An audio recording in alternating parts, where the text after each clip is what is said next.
Namaste. So, following our series on Sanatan yoga practices, as we are discussing on the concepts and practices of Hatha Yoga. So, in the last video, we overviewed all the practices of Hatha Yoga. So, we have the Jatis, Kriya, Asana, Mudra, Pranayam, Jnana Yoga Kriyas, or also known as relaxation. We have the Bandhas and the Satkarmas. In our today's short video, I thought let's explore a little bit more on the concept or the principle of asana itself. As the word asana comes from as and anna, it's the seat, it's the position that we take. In Sanskrit, usually the word asan has many meanings. Similarly, also in Hindi, like in our day-to-day language in Bharat, if we say, like say if you come and visit my family and they might ask who holds the asana in the family, means who makes the decisions, or the decision maker or the ruler. Like a king, we always say the king holds the asana, in English what we call the throne. So the word asan or asana is a state of being, a position, a pose that we hold. And I really love the explanation of asana as Dr. Ananda Balyogi Bhavnani explains or explore it from the beginning. It's like a posture.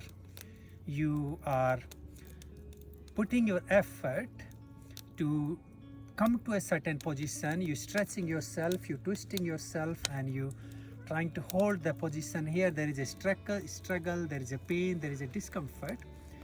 And through that asana, or what we call the regular practice, nitya abhyasa, we gradually come to that sense of flexibility. We develop endurance, we develop ease into our body. Also the stiffness or the tension that is there in our body dissolves and transforms into the healing energy. So we move from the posture into the pose, like posing for a photo where we are doing something. It may be a little bit challenging or stressful, but we come to what we call in Sanskrit sukha, a state of ease or state of being. And then that eventually evolve into what we have in English word poise, like in the music or in the CD, that where we have the poise button, which means your music, your movie is ready, you just need to press the button on. So you are active, you are still, you are in that moment where you are in the sense of nothingness, or that sense of inner ease or inner calmness. So in a way, as Patanjali explains, Sthiram, sukham, asanam, a very steady and a comfortable position which we can hold for long time period is an asana. As if we all do recall that in Hatha Yoga, asana abhyasa is eventually going through all the kriyas, prakriyas to master one of the four meditation postures or dhyana asana. So the dhyana asanas are sukhasan, which is the easy cross-legged position, padmasan, the lotus pose, siddhasan, the perfect pose, and then we have the vajrasan, into kneeling or sitting up on top of our heels.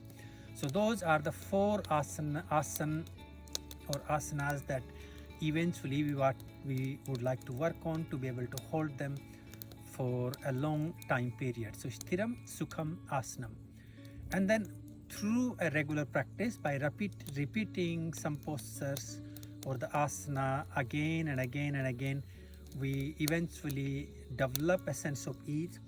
Now there are various concepts or principles towards the asana. One of the very fundamental principle is Hatha, or yin yang, tai chi, prana, apana, surya, solar, surya or chandra, or the right left. So enhancing those energies and then bringing balance of those energies.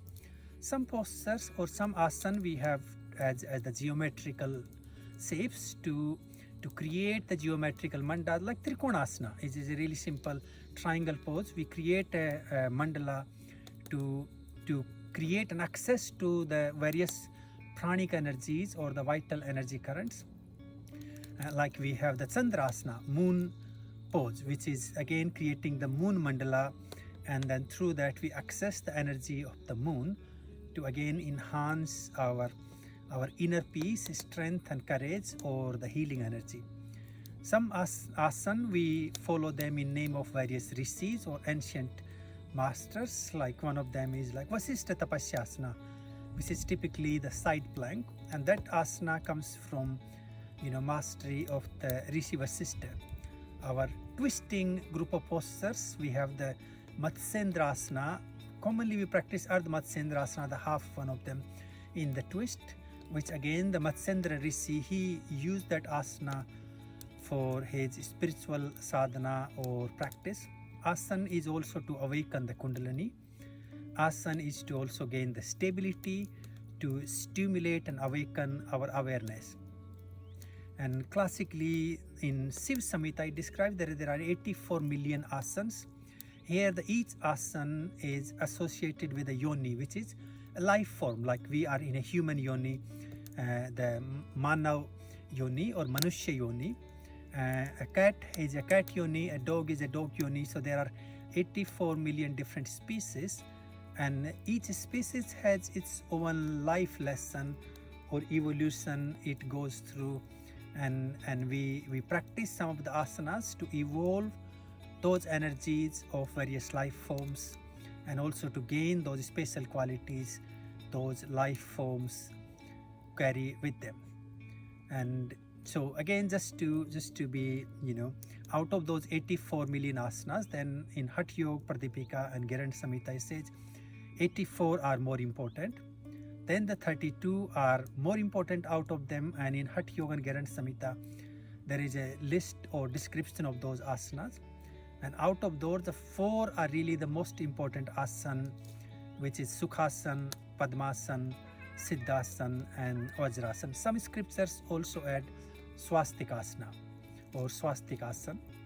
So this is a little sort of glimpse into understanding the concept, the principle of asana. For supporting our work, please like and subscribe our channel. Thank you very much. Om Shanti Shanti Om.